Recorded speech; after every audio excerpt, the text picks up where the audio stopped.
Bonjour à toutes et à tous. On vous souhaite vraiment le bienvenu à cette soirée débat Forum Veritas, une soirée débat qui est organisée par les groupes bibliques universitaires de Marseille et de France. Et le débat portera aujourd'hui sur le thème chrétien et bouddhiste, tous en quête du nirvana. Donc, les groupes bibliques universitaires sont une association culturelle qui réunit des étudiants pour réfléchir autour de la Bible et de son enseignement.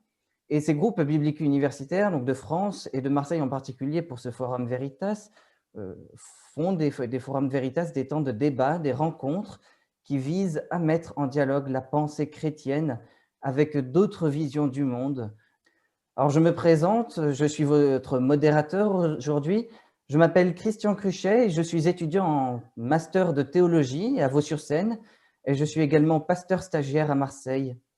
Alors ce soir, nous avons un thème très intéressant, très pertinent, très actuel, avec deux orateurs très qualifiés qui pourront d'ailleurs nous apporter leurs éléments de réflexion sur le sujet qui nous intéresse aujourd'hui, chrétiens et bouddhistes, tous en quête du nirvana. Alors je vais maintenant présenter nos deux orateurs. Notre premier orateur est Charles Leroux. Bonsoir et bienvenue, Charles Leroux. Bonsoir. Bonsoir, Christian. Donc, Charles Leroux est docteur ingénieur. Il encadre des recherches en physique appliquée du solide et il est également engagé dans diverses responsabilités d'église en lien avec l'enseignement biblique et la mission. Il est né dans une famille de confession catholique, mais il a été très jeune attiré par les religions orientales. En 86, il a été surpris par l'espérance chrétienne et la réalité du Christ ressuscité, qui donne toute cette force à cette espérance chrétienne, et il a répondu à l'appel à suivre Jésus. Il est l'auteur également du livre « Un regard chrétien sur le bouddhisme » qui a été publié en 2008. Merci Charles Leroux d'être avec nous ce soir. Merci à vous pour votre invitation. Notre deuxième intervenant est Philippe Cornu. Bonsoir et bienvenue Philippe Cornu. Donc, Philippe Cornu est professeur en histoire des religions, bouddhisme et hindouisme à l'Université catholique de Louvain, en Belgique. Il a été chargé de cours également à l'INALCO à Paris jusqu'en 2020 et il est actuellement président de l'Institut d'études bouddhiques également. Donc, il est familier du bouddhisme depuis à peu près 40 ans. Il a publié de nombreux ouvrages et traductions, notamment du tibétain sur le sujet, dont le dictionnaire encyclopédique du bouddhisme en 2006, qui reste un ouvrage de référence. Et il a également publié en 2019 le manuel du bouddhisme. C'est un manuel en 3 tomes qui a été publié dans la maison d'édition Rangdrol. Et il participe fréquemment également au dialogue interreligieux. Donc, bonsoir et bienvenue également à Philippe Cornu. Avant de laisser la parole à nos deux intervenants, je rappelle juste le déroulé de la soirée. Donc, nous aurons 3 temps. Pour commencer, nous aurons 15 minutes d'intervention pour chaque orateur. Ensuite, nous aurons un temps d'échange entre eux d'environ 10-15 minutes. Et enfin, un temps de réponse aux questions de 30 à 40 minutes environ. Sans plus attendre, je vais donner la parole à Charles Leroux. Merci Christian. Je voudrais d'abord remercier Jérémy Corbeau et les JBU qui m'ont invité. Je voudrais saluer la belle initiative des Forums Veritas qui se propose comme plateforme de dialogue entre chrétiens du monde évangélique et personnes représentant d'autres courants de pensée. Merci donc à tous ceux qui travaillent à ces débats, aux étudiants du GBU et en particulier aux étudiants de Marseille qui sont derrière les écrans pour veiller à ce que cette soirée se passe bien. La question qui nous a été proposée est stimulante. Chrétiens et bouddhistes, tous en quête de nirvana. C'est un plaisir pour moi de dialoguer avec Philippe Cornu, c'est un honneur. Je voudrais ressouligner la qualité de vos travaux. Nous sommes devant un public étudiant. J'ai lu qu'à l'âge de 18 ans, vous avez commencé l'étude du tibétain pour aller dans les textes. Et je voudrais souligner ce qui me paraît un exemple remarquable. d'un esprit de recherche qui se donne les moyens de mener ses recherches. Et ces recherches, nous sommes à leur bénéfice parce que vous avez publié tout un ensemble de livres sur le bouddhisme, et le bouddhisme tibétain en particulier. On a parlé tout à l'heure de votre dictionnaire que je trouve remarquable comme travail de synthèse et comme référence. Et aussi cet essai, Le bouddhisme, une philosophie de bonheur, point d'interrogation, une philosophie du bonheur, point d'interrogation, où j'ai particulièrement apprécié l'esprit de recherche et d'authenticité. Je prie Dieu qu'il me donne un esprit bien disposé pour rentrer dans le dialogue dans lequel nous nous engageons. Une discussion entre chrétiens et bouddhistes et chrétiens, devrait avoir toutes les chances de bien se passer.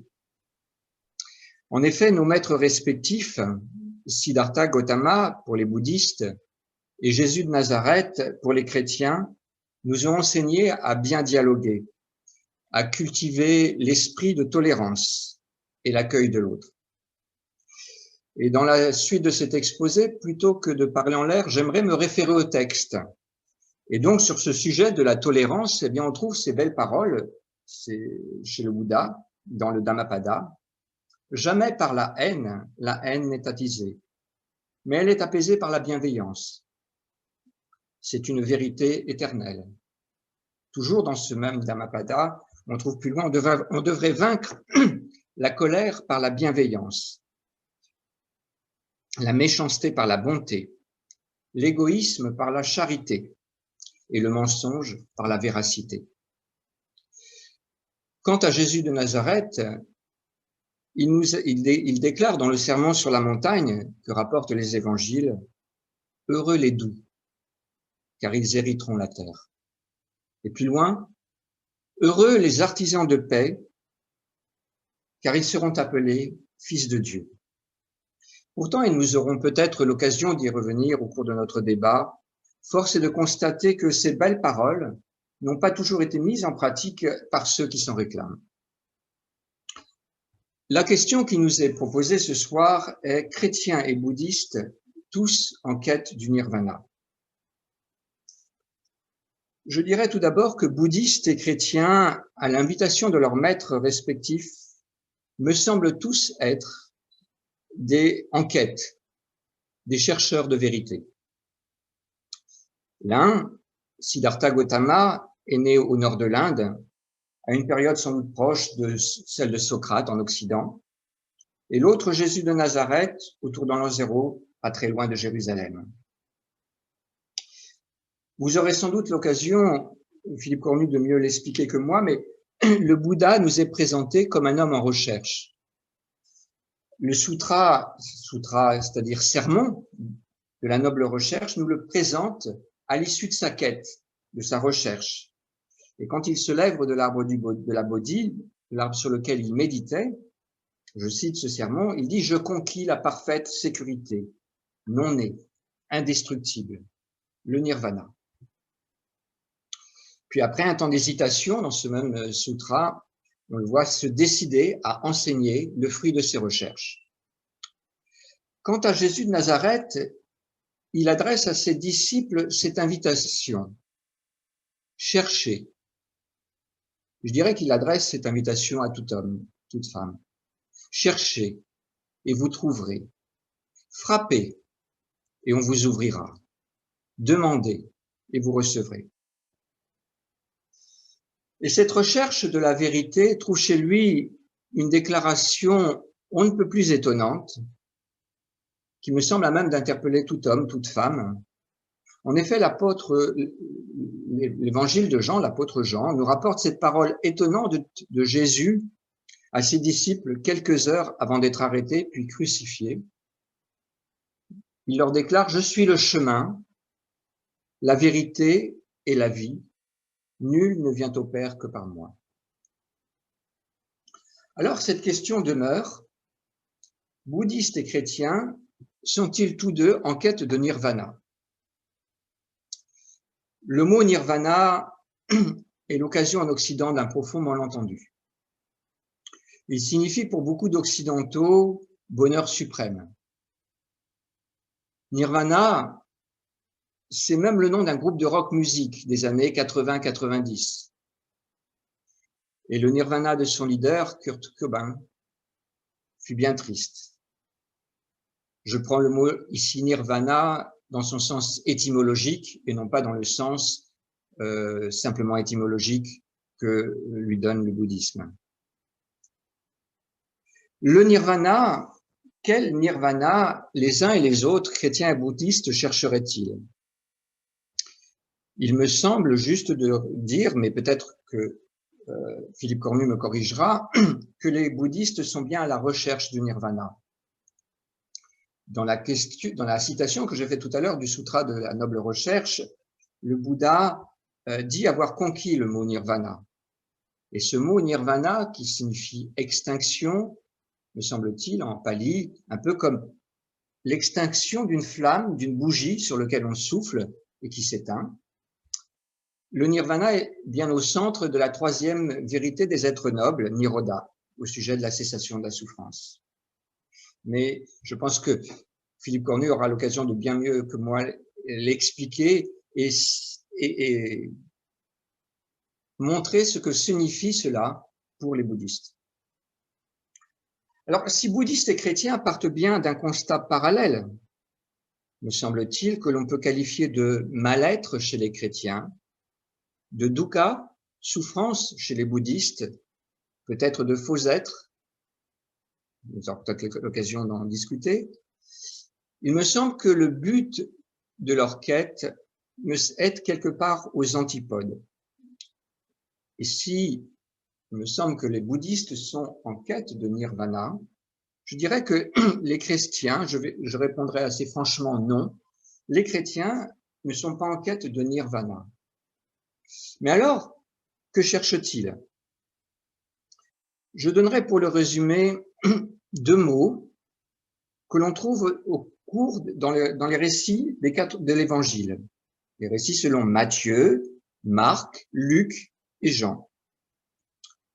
Ces deux mots que je vais présenter renvoient à une même réalité, mais ils sont complémentaires. Le premier mot se trouve dans les trois premiers récits, Matthieu, Marc et Luc. Trois récits qui marchent un peu ensemble. D'ailleurs, on parle d'évangile synoptique, synopse ensemble. Et ce mot, c'est l'expression le règne de Dieu. Règne de Dieu, c'est-à-dire une autorité bienveillante de Dieu établie sur toute la création. Alors, pour expliquer et illustrer ce que je dis là en quelque sorte sur la quête des chrétiens concernant le royaume de Dieu, je vais citer deux paroles de Jésus qu'on trouve dans l'évangile de Matthieu. D'abord, une parole qu'on trouve au début de son ministère. Il nous est dit ceci: à partir de ce moment-là, Jésus commença à prêcher en public. C'est une parole qui est importante parce que on voit ce qui va être au cœur du message de Jésus. Et il dit, Matthieu nous le dit de manière très courte et condensée, changez, car le règne de Dieu, le règne des cieux, est proche. Puis au moment de son ascension, on lit dans le même évangile, alors Jésus s'approcha d'eux et leur parla ainsi: j'ai reçu tout pouvoir dans le ciel et sur la terre. Allez donc dans le monde entier, faites des disciples parmi tous les peuples, baptisez-les au nom du Père, du Fils et du Saint-Esprit, et apprenez-leur à obéir à tout ce que je vous ai prescrit. Je suis moi-même avec vous chaque jour jusqu'à la fin du monde. Donc on voit dans ce texte que Jésus affirme avoir reçu un certain pouvoir. Il dit même pas un certain pouvoir, dans ce texte il nous dit tout pouvoir, et être avec les chrétiens, l'Église, jusqu'à la manifestation finale de ce royaume de Dieu. Quand on parle de royaume de Dieu, un mot qui peut paraître désuet, nous sommes en République, nous ne sommes plus sous le régime de la royauté, de règne de Dieu. Il s'agit du rétablissement de l'harmonie et des relations voulues par Dieu, rétablissement de ces relations entre les hommes et Dieu, les hommes entre eux, et les hommes, l'humanité et la création. Et la création, toute la création remise en harmonie et réconciliée. Si ce premier mot de règne de Dieu a une portée sociale, le second mot que je retiens prend une dimension plus personnelle. On le trouve dans l'évangile de Jean. L'accent n'est plus sur le désir de Dieu, ce don de Dieu vers les hommes, mais plutôt l'attente de l'homme. Jean nous parle de vie éternelle.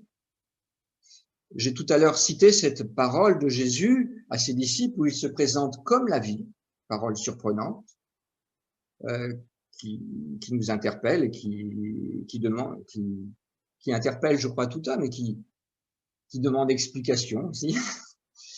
Et dans ce même discours que l'évangile de Jean nous montre comme quelques heures avant la passion, la crucifixion, Jésus va expliciter ce qu'il entend par vie éternelle, et il dit la vie éternelle, c'est qu'ils te connaissent, toi le seul vrai Dieu, et celui que tu as envoyé, Jésus-Christ ton Fils. Le royaume, le règne de Dieu, la vie éternelle, comment les chrétiens le trouveront-ils? Est-ce que c'est le fruit d'efforts particuliers? L'évangile, là encore, va nous donner une piste, c'est la foi. La foi qui est le moyen. La foi, non pas une croyance, non pas un savoir, non pas le support, une connaissance, mais avant tout une relation à Dieu, une confiance. La foi est dans le judéo-christianisme, parce qu'on la trouve déjà dans l'Ancien Testament, le moyen donné par Dieu pour saisir ce qu'il veut donner à l'homme.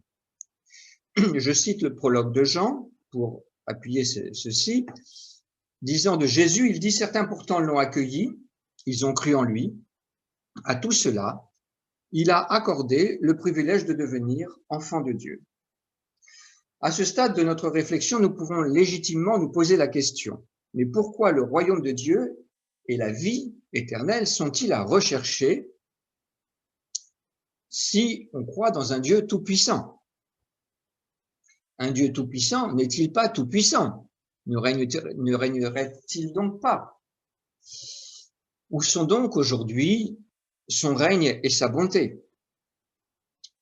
Nous voyons bien aussi un règne aujourd'hui, mais il nous semble plus être celui de l'argent, de la violence, de nos désirs égoïstes.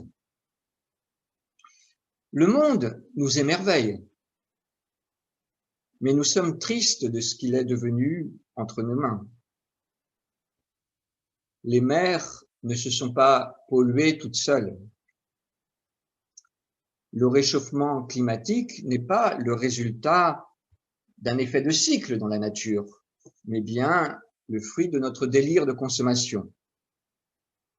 Quant à la vie éternelle, la vie peut certes être belle, mais elle est aussi souvent triste, et la mort nous fait pleurer. Cette lucidité sur notre situation présente, la Bible la partage. Un auteur très ancien, il déclarait, on l'appelle l'Ecclésiaste, il disait « vanité des vanités ». Oui, tout est vanité.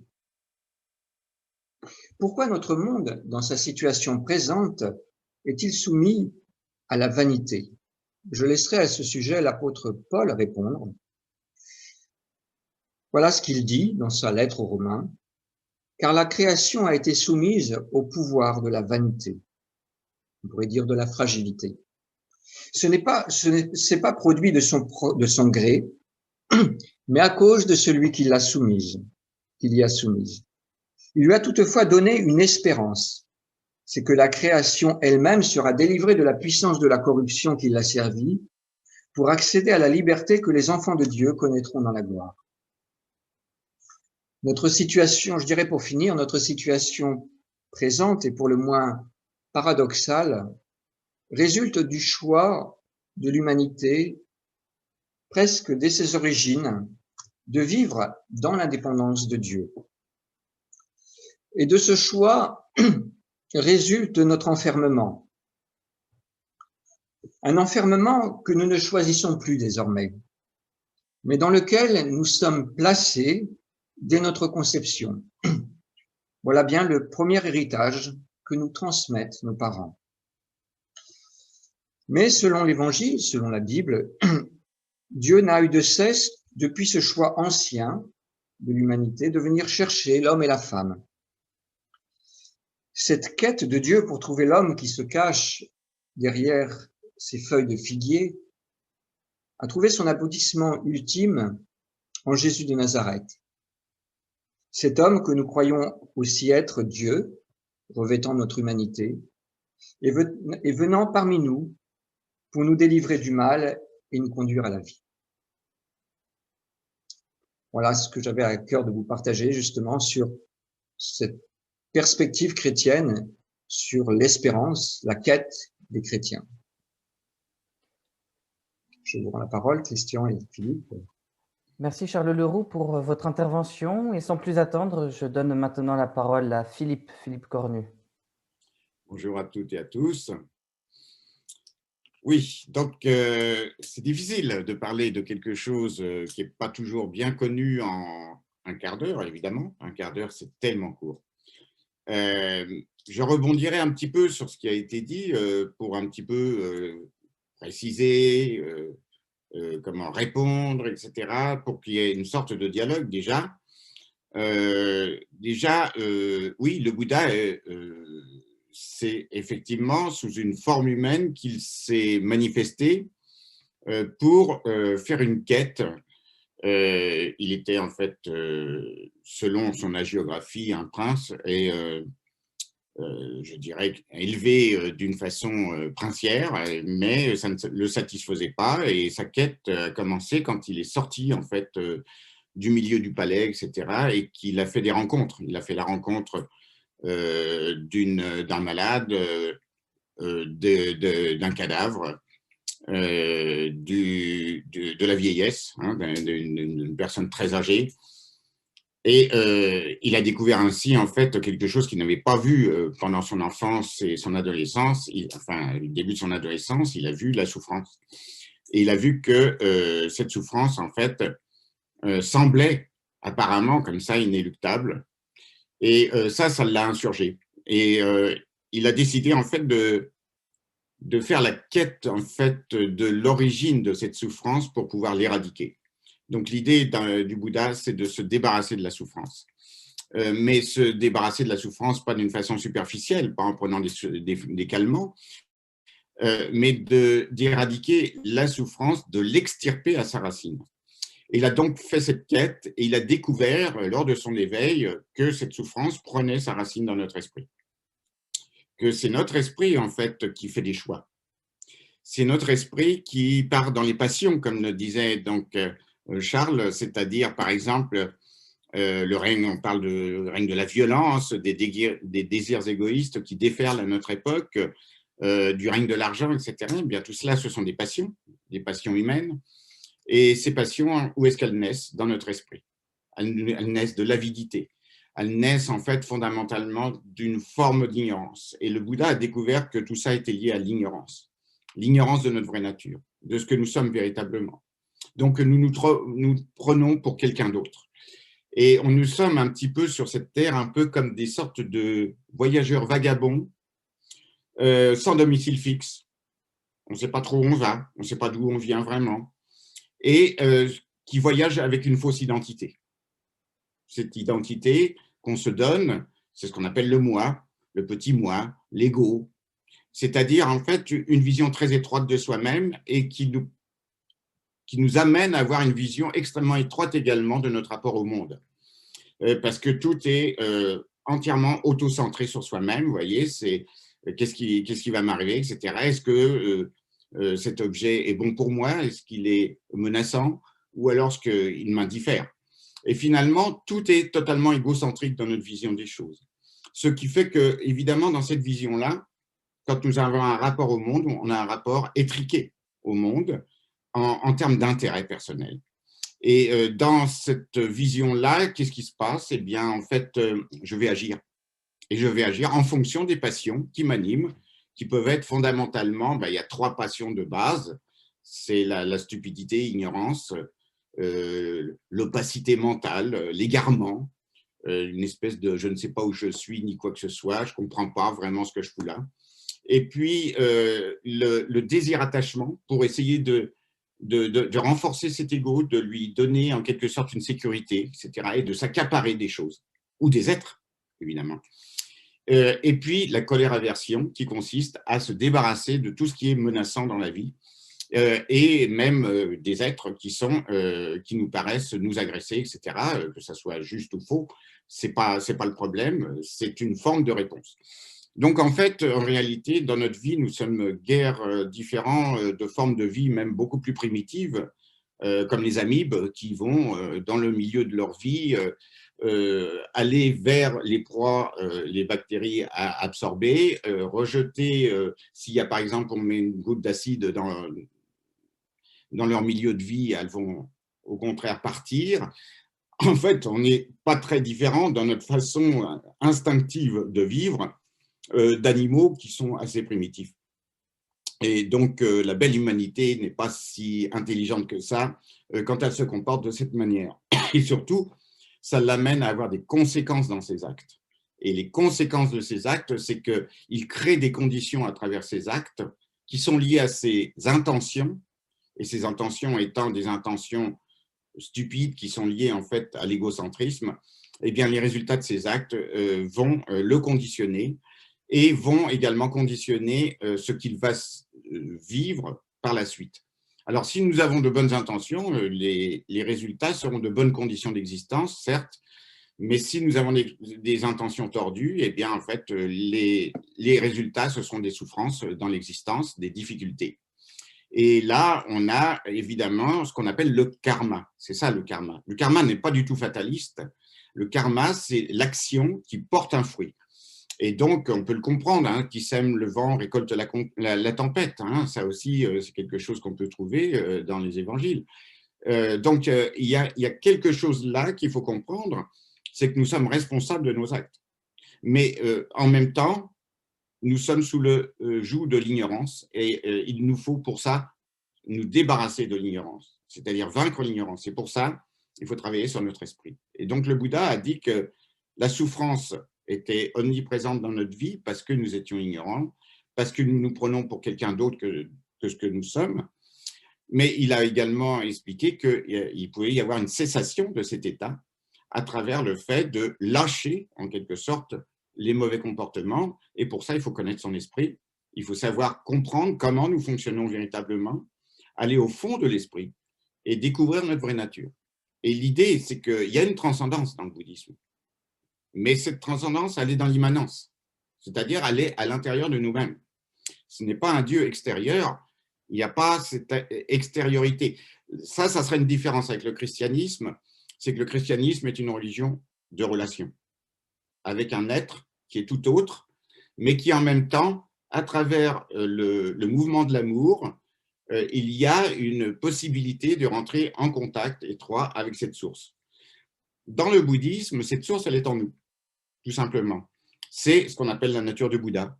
Et cette nature de Bouddha, ça veut dire que nous sommes tous des Bouddhas qui nous ignorons.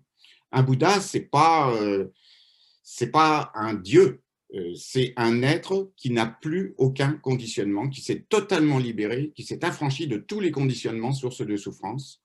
Et de ce fait, c'est ça qu'on appelle nirvana, c'est-à-dire le nirvana. D'ailleurs, en tibétain, c'est le terme, c'est nyanendepa, ça veut dire l'au-delà de la souffrance. Quand on a éteint toutes les sources de souffrance, toutes les causes et conditions qui mènent à la souffrance, alors on parle de nirvana. Et quand on est dans la souffrance et dans l'errance, comme je disais, comme un voyageur, on est dans le samsara, le cercle vicieux des existences douloureuses. Qu'est-ce qui se passe pour le bouddhisme? C'est que ça ne se termine malheureusement pas à la mort et ça n'a pas commencé avec notre naissance. C'est-à-dire que nous avons des vies antérieures, des vies postérieures, qui sont toutes liées à l'ignorance de notre vraie nature et qui sont donc toutes des modes d'illusionnement douloureux qui se succèdent tant qu'on n'a pas compris.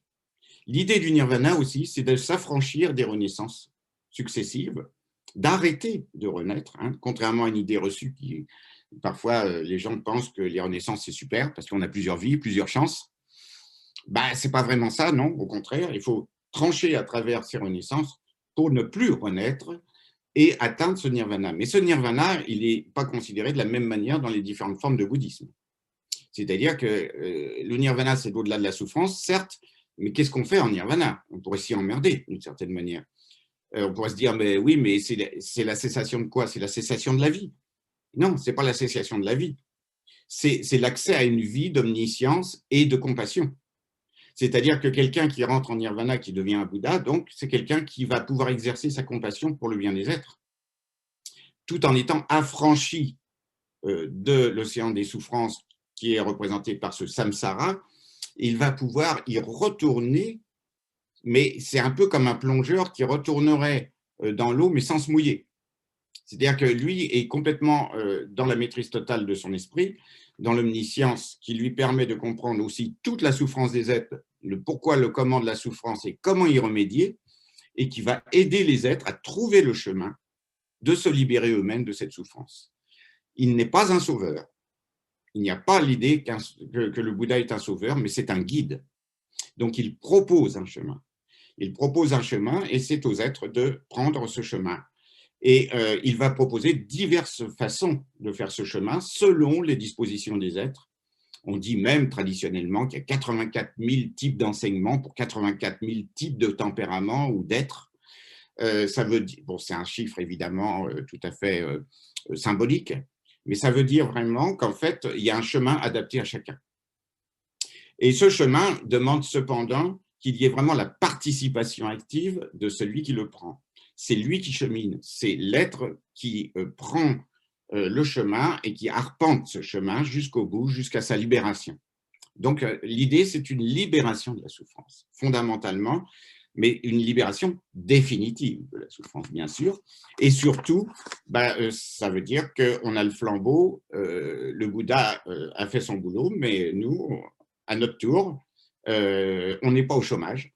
Et même pendant tout le chemin, au fur et à mesure que la sagesse se déploie, c'est-à-dire qu'on est moins ignorant et qu'on comprend mieux les êtres et qu'on a plus de compassion à l'égard des autres, eh bien, on va œuvrer pour le bien des êtres. Et ça, c'est la voie du bodhisattva. C'est la voie vraiment de la compassion, mais unie à la connaissance, c'est-à-dire à la sagesse. Parce que si on a de la compassion, mais qu'on est totalement aveugle, ça ne va pas faire de grands résultats et même ça va parfois être un petit peu ça ne va pas fonctionner, quoi. Donc, la compassion ne suffit pas. Il faut également la connaissance. C'est ce qu'on appelle la sagesse unie à la compassion. Et ça, c'est vraiment le fondement vraiment du chemin. Et c'est comme ça qu'on peut vraiment s'éclairer. Parce que sinon, si on n'a pas l'éclairage, eh ben, on chemine comme des aveugles. Et les aveugles, menant des aveugles, vous savez ce que ça donne, hein. S'il y a une falaise, eh ben, on tombe tous de la falaise. Donc, ça ne fonctionne pas. Ça ne suffit pas. Mais par contre, la foi est très importante également dans le bouddhisme parce que ce n'est pas une croyance, le bouddhisme. Il faut expérimenter en quelque sorte ce que le Bouddha a dit. Hein, il a dit « Ne prenez pas mes paroles pour une parole juste parce que je vous l'ai dit.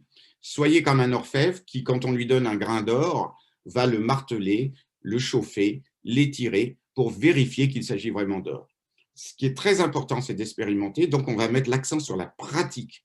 Et quelle est la pratique bouddhiste? Eh ben, ça va être essentiellement une pratique d'observation de soi-même dans son propre esprit pour déceler en soi toutes les causes de souffrance et également comprendre la vraie nature de notre esprit qui est sagesse. Et à ce moment-là, effectivement, par cette connaissance, on va également comprendre comment fonctionnent les autres. Et par empathie pour la façon dont les autres fonctionnent, on va pouvoir petit à petit découvrir les moyens de leur donner une capacité, disons, de sortir de cette souffrance. C'est un peu, si vous voulez, la compassion, c'est actif dans le bouddhisme. C'est pas seulement relever quelqu'un qui est tombé. Ça, c'est bien, il faut le faire, mais ça suffit pas. Il faut aussi lui donner un bâton pour ne pas retomber ou alors l'éduquer de façon à ce qu'il sache ne plus retomber. Et ça, c'est extrêmement important de comprendre que ce n'est pas du tout passif. Un dernier point, c'est que le bouddhisme ne considère pas que le monde est quelque chose d'affreux ou que c'est quelque chose qu'il ne faut pas vivre, etc. Non, ce n'est pas une fuite du monde. Contrairement à un certain préjugé que beaucoup de gens ont par rapport au bouddhisme, il n'y a pas une fuite de l'activité dans le monde, bien au contraire. Et ce n'est pas le monde qui est fautif, c'est notre perception du monde qui est problématique, à cause de l'ignorance que nous projetons sur le monde. Mais les phénomènes en eux-mêmes ne sont ni bons ni mauvais. Le mal prend racine si en fait c'est l'ignorance. pour nous. Ce n'est pas le mal en tant que tel. Ce n'est pas un mal qui a une cause extérieure. Ça dépend complètement de notre esprit. Voilà. Donc, c'est ça fondamentalement l'essence du bouddhisme. Je ne sais pas combien de temps il me reste. 2 minutes. Très bien. Donc, vous voyez, nous aussi, on parle d'un enfermement. Parce que tant qu'on est dans cette dimension du samsara, ne comprenant pas qui nous sommes, ben nous faisons les mêmes erreurs ou des erreurs différentes. Et ce sont des scénarios d'existence qui se créent à travers nos actions, à travers notre karma. On crée des conditionnements qui vont être les conditions de notre futur. Et donc, évidemment, si ce n'est pas terminé à la mort et si nous avons accumulé une quantité d'actes phénoménales pendant notre vie, qui sont tous liés à des intentions, eh bien, en fait, il y a de l'essence dans le moteur pour continuer. Et voilà pourquoi ça recommence. Tant qu'on n'a pas compris, ça recommence. Mais c'est vraiment très douloureux, ce cycle. Et donc, il s'agit vraiment de s'extirper complètement de ce fonctionnement habituel, compulsif, en quelque sorte, de notre esprit ordinaire. Voilà. Et un Bouddha, donc, ce n'est pas un Dieu, il faut bien comprendre ça, c'est un être qui est arrivé à la totalité de toutes ses capacités. C'est quelqu'un qui est totalement purifié, en quelque sorte, de tous les conditionnements et qui a épanoui toutes les qualités, en fait, de l'amour, de la compassion. En fait, si on se demandait quel est le sens de la vie du point de vue du bouddhisme, c'est pas tant de se réfugier dans un nirvana qui nous rend inaccessible à la souffrance, c'est de comprendre que le sens de la vie, c'est l'amour. C'est ça qui compte. C'est ça qui est le plus important. Mais l'amour sans attachement, bien sûr, parce qu'en Occident, on confond beaucoup l'amour et l'attachement. L'attachement, comme je vous l'ai dit, c'est un poison. L'amour, c'est un remède universel. Mais l'amour, ça se travaille. Mais en même temps, quand on arrive véritablement à ouvrir son esprit, l'amour surgit naturellement en nous. Il faut vraiment ouvrir l'esprit. Voilà ce que je pourrais dire en si peu de mots. Merci Philippe Cornu pour votre intervention. Donc c'est maintenant l'occasion de mettre nos deux orateurs en dialogue l'un avec l'autre. Et je demanderai donc à nos intervenants de faire des réponses courtes et rapides, donc environ 2-3 minutes, quelque chose comme ça. Voilà, on a déjà reçu beaucoup de questions de votre part. N'hésitez pas non plus à nous les poser encore. On essaiera d'y répondre encore tout à l'heure après ce dialogue. Donc, j'aimerais d'abord passer la parole à Charles Leroux. Est-ce que vous aimeriez rebondir sur l'un ou l'autre des éléments exposés par Philippe Cornu? Oui, rebondir très, très rapidement et rentrer dans le champ des questions. Philippe Cornu a souligné que le bouddhisme n'est pas une fuite du monde. Je dirais que le christianisme non plus n'est pas une fuite du monde. C'est important de le préciser, même s'il y a une espérance au-delà de cette vie présente. Le livre de la Bible s'ouvre sur ce constat concernant notre création. Dieu vit que cela était bon, et quand il est parlé de la création de l'homme et de la femme, il est même insisté, cela était très bon. Donc, le judéo-christianisme a une vue très positive de notre condition présente, mais il y voit un problème fondamental. Et là, je pourrais peut-être poser une question à Philippe Cornu sur la question de la souffrance. Est-ce seulement un problème d'ignorance ou n'y a-t-il pas aussi, me semble-t-il, quand on regarde les faits, un problème beaucoup plus profond que l'ignorance, de rébellion à un ordre des choses. Et je poserai cette question, le bouddhisme prend-il le mal suffisamment au sérieux? Nous pouvons nous tromper, mais on voit que parfois, nous avons parfois des animaux bestiaux, des comportements bestiaux, mais nous avons aussi parfois des comportements diaboliques. Oui. Donc, s'agit-il simplement d'un problème de connaissance et d'ignorance, où n'y a-t-il pas un esclavage vis-à-vis du mal? Et notre histoire du XXe siècle nous a montré des hommes, Staline, Hitler, Pol Pot, était-ce un problème d'ignorance? N'était-ce pas beaucoup plus profond que cela? Moi, je répondrais que c'est un problème d'ignorance, mais que l'ignorance est beaucoup plus profonde que ce qu'on imagine. L'ignorance, ce n'est pas une absence de connaissance au sens ordinaire ou une absence de savoir. C'est vraiment une ignorance, enfin, oui, une ignorance totalement existentielle. C'est-à-dire, c'est le fait de ne vraiment pas savoir ce que nous sommes, dans quel monde, ni dans pourquoi nous sommes là. Et cette ignorance fondamentale, c'est ce qu'on appelle l'ignorance innée dans notre esprit ou coémergente à la sagesse. C'est-à-dire que malheureusement, nous avons une potentialité de sagesse, mais l'ignorance surgit en même temps et elle couvre cette sagesse. Elle nous obscurcit complètement. Et l'obscurcissement, ça crée une panique, une peur fondamentale. Et à partir de cette peur, tout est possible. Tous les comportements les plus bizarres peuvent apparaître. Et ça, après, ce n'est qu'une sophistication à partir d'une source qui est cette ignorance fondamentale. Mais fondamentalement, le mal vient de l'ignorance, du point de vue du bouddhisme, mais de cette ignorance fondamentale, pas d'une ignorance de surface. Hein. Et l'ignorance, ça veut dire que on croit très fermement à notre réalité en tant que moi, hein, en tant qu'individu, comme étant plus important que le monde entier. Et ça, c'est un truc énorme. Et en plus, ça se passe mal en général, parce que, bien entendu, l'ego est construit sur des bases fausses, c'est une construction mentale, c'est donc une fantasmagorie qu'on se raconte pour se rassurer, et à partir de là, quand ça se passe mal, eh ben, ça peut donner des comportements très bizarres, très déviants, parce que la souffrance qui est créée, par exemple, par des failles narcissiques fondamentales, ben, nous amène à des perversités. La perversité narcissique, qui est d'ailleurs à l'œuvre extraordinairement présente à notre époque, hein, mais qui a malheureusement, c'est pas que de maintenant. Mais on va pas chercher un mal comme étant un antagonisme du bien, mais finalement, ça revient à peu près au même.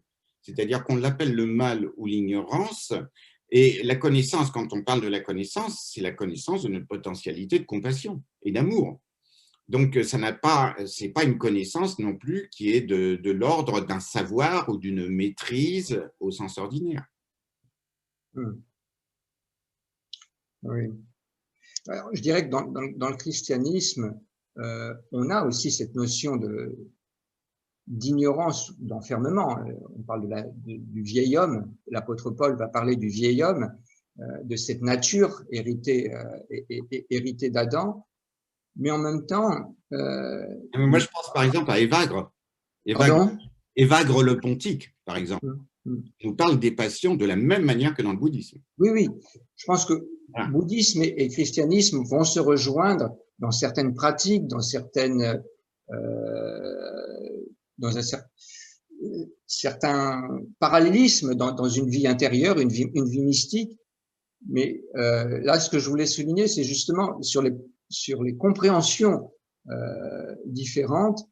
Et par exemple, si je prends la mort de Jésus, ce n'est pour la Bible, ce n'est pas simplement une erreur des dirigeants. C'est aussi une volonté qui dépasse même les hommes de faire obstruction à la lumière. Jésus dira avant sa passion, le prince des ténèbres vient et il n'a rien en moi. Donc c'est là où je crois vraiment les perspectives divergent entre bouddhisme et christianisme. Oui, parce que le bouddhisme n'a pas cette notion de dualité véritablement, mais par contre, par exemple, on va opposer comme ça apparemment samsara et nirvana, donc conditions douloureuses et puis au-delà de la souffrance, mais ça dépend aussi du chemin. C'est-à-dire que par exemple dans le Mahayana, dans le grand véhicule, samsara et nirvana sont les deux faces d'une même pièce de monnaie. C'est notre perception qui fait que ça se manifeste comme samsara ou comme nirvana. Et tout dépend de notre esprit. Donc, par exemple, les démons, on en parle dans le bouddhisme aussi. Parce qu'il y a aussi, par exemple, le Bouddha est tenté par Mara. Mais Mara, c'est plutôt un dieu du plaisir. et qui ne peut pas s'empêcher, quand il voit quelqu'un qui se détache du désir, d'essayer de le ramener au désir, attachement. Mais Mara, c'est un dieu ignorant, tout simplement. Parce que les dieux, dans le bouddhisme, ne sont pas spécialement privilégiés, c'est-à-dire que ce sont des êtres qui ont un très bon karma, mais c'est une catégorie d'existence qui vit un peu plus longtemps, évidemment, que les hommes, qui a plus de plaisir, etc., mais qui, finalement, doit redescendre de son perchoir une fois cette vie et ce karma positif épuisé. Donc, l'idée aussi, c'est que tout est impermanent et toutes les conditions sont impermanentes.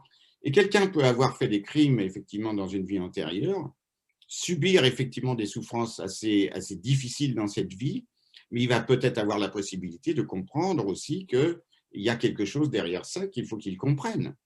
Et il n'y a pas véritablement, même un démon, si vous voulez, c'est un être fondamentalement souffrant avant d'être autre chose.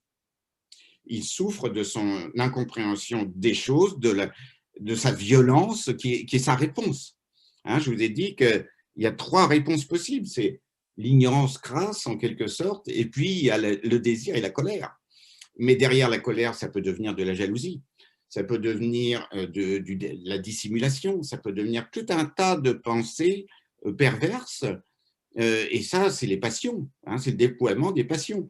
Et les passions, elles sont 3 au départ, mais après, elles deviennent 6, et puis après, elles deviennent jusqu'à 84 000. Donc, c'est la sophistication, en fait, qui part de cette illusion qui est construite sur la base de l'ignorance. Et c'est ça qui est vraiment le mal dans le monde. Mais ce n'est pas irréductible. Ce n'est pas un ennemi qu'il faut combattre, c'est un ennemi qu'il faut comprendre et dissoudre. Je dirais que le mal dans le christianisme n'est pas irréductible, parce que celui qui est irréductible, c'est Dieu, et il est bonté suprême. Mais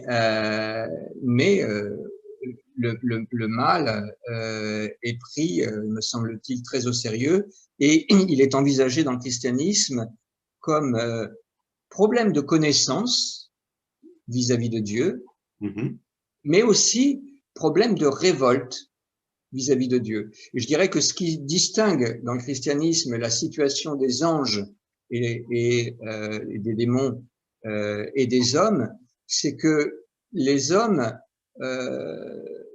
sont encore en indétermination et dans l'ignorance. Les êtres spirituels sont déterminés et sont dans l'impossibilité de changer. On voit par exemple dans les évangiles les démons parler à Jésus: es-tu venu pour nous perdre avant le temps? Et on voit qu'ils sont dans l'incapacité de changer. Alors ça, c'est très différent, par exemple. Parce que, par exemple, Milarepa, qui est un grand yogi dans sa grotte et qui est assailli par des démons qui viennent le perturber, il essaye de méditer, il essaye de faire tout un tas de choses, il essaye de les contrer, de les expulser, etc. Et plus ça va, plus il se renforce. Jusqu'au moment où il découvre qu'ils sont vides d'existence propre, qu'ils n'ont pas d'existence réelle et que c'est lui qui les a créés. Voilà. Mais c'est ce que je vous disais tout à l'heure. Ce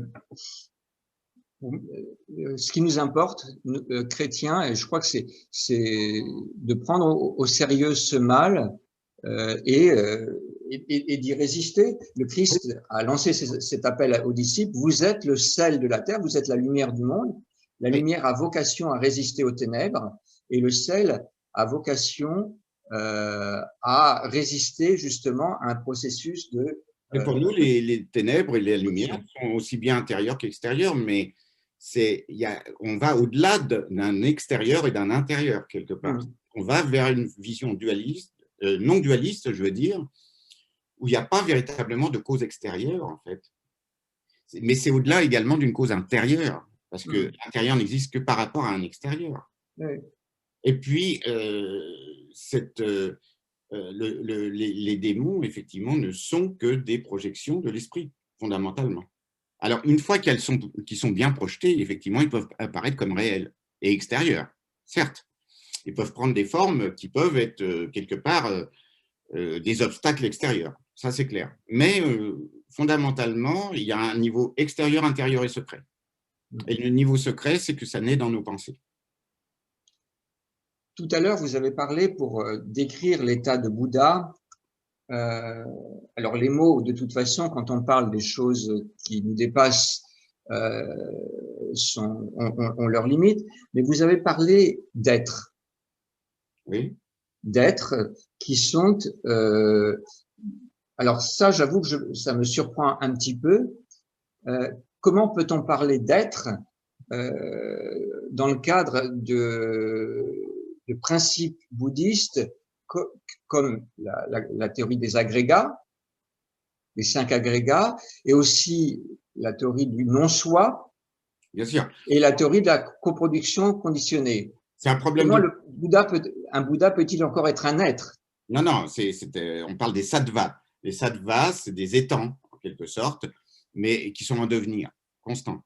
Donc, ils ne sont jamais identiques à ce qu'ils étaient l'instant d'avant. Donc, effectivement, ils sont impermanents. Mais néanmoins, d'instant en instant, on entretient cette illusion. Et c'est ça qu'on appelle un être. Mais ce n'est pas un être au sens constitué d'une substance. Parce que là, le christianisme a épousé un peu trop, à mon sens, la pensée grecque d'Aristote. Et il est substantialiste de ce point de vue. Mais là, c'est des questions philosophiques. Le bouddhisme est anti-substantialiste. C'est-à-dire qu'effectivement, d'instant en instant, les phénomènes se produisent et se détruisent. Mais s'ils se produisent et se détruisent dans les mêmes circonstances qui les ont produites, et on a l'impression d'une même apparence. Et d'instant en instant, si on a à peu près la même apparence, on a l'impression d'une continuité. Mais la continuité n'est qu'une illusion elle-même. Mais ça, c'est quelque chose de beaucoup plus profond. Et ça doit aboutir normalement à la compréhension de ce qu'on appelle la vacuité, qui n'est pas évidemment le néant de l'être, mais qui est le fait qu'un être est dépourvu d'existence en soi et par soi. Et que tout ça est une création, en fait, fondamentalement de l'esprit. Mais ça, en fait, on est dans une métaphysique à l'opposé même de la métaphysique, disons, occidentale. Et c'est ça qui est le plus difficile à comprendre en bouddhisme. Et quand j'enseigne le bouddhisme, je me rends compte que les Occidentaux, c'est ce que je dis toujours à mes étudiants, je leur dis laissez Aristote à la porte. Et ça, c'est très difficile. Très, très difficile. Parce qu'on l'a en nous, il est quelque part, niché quelque part en nous. Et on a cette idée de l'être comme étant une substance, quelque chose d'ontologique. Le seul être d'un point de vue chrétien, normalement, c'est Dieu. Tout à fait. Alors, j'aimerais peut-être expliciter ce que vous venez de dire du point de vue chrétien, parce qu'effectivement, les créatures ont du domaine de l'impermanence, et ce qui donne la substance aux créatures, c'est le regard que Dieu porte sur elles et qu'il leur donne. Mm-hmm. Mais, et ça ne remonte pas à Aristote, ça remonte à Moïse. La notion d'être en Dieu, elle existe bien. Et dans la révélation que Moïse a, avec après l'événement du buisson ardent, il entend cette voix et il lui demande « Mais quel est ton nom ?» Oui. Oui. Et Dieu lui répond « Je suis, et plus que je suis, je serai ». C'est le temps, l'inaccompli en hébreu. Inaccompli, oui. Donc l'opposé de l'accompli, Dieu n'est pas fermé. Je suis celui que je suis, je serai celui que je serai. Parole que Jésus a reprise à son compte quand les Juifs, dans une discussion avec les Juifs, avant qu'Abraham fût, ça c'est le temps de l'accompli, je suis. Oui. Et là, ils ont voulu le lapider. Alors, moi je répondrais que pour nous, donc il n'y a pas l'histoire de Dieu, puisque le bouddhisme est non théiste, ce n'est pas un principe théiste, mais ce n'est pas un principe athée non plus, c'est un peu plus compliqué que ça. Mais surtout, ce qu'il y a, c'est que nous, on va parler d'un état qu'on appelle l'état d'éveil. Enfin, un état, c'est quelque chose qui est au-delà du temps. C'est-à-dire que quelqu'un qui est éveillé à un Bouddha a triomphé des 3 temps. Il est au-delà du passé, du présent et du futur. Donc, pourquoi? Parce que la nature fondamentale de notre esprit est au-delà des 3 temps. La nature de notre esprit n'est pas l'esprit tel qu'il se manifeste. C'est ce qui est sous-jacent à l'esprit. Et ça, c'est au-delà des 3 temps. C'est intemporel. Et c'est inconditionné. Et c'est cet inconditionné qu'il faut atteindre. C'est-à-dire découvrir notre nature fondamentale inconditionnée. Voilà. Je crois. Merci pour vos réponses. Merci Philippe Cornu, merci Charles Leroux. Juste peut-être en 2 ou 3 phrases, est-ce que chacun d'entre vous, Charles Leroux, Philippe Cornu, est-ce que vous aimeriez résumer votre position en 2 ou 3 phrases? Voilà, je rappelle le sujet, le thème, chrétiens et bouddhistes, tous en quête du nirvana. Charles Leroux.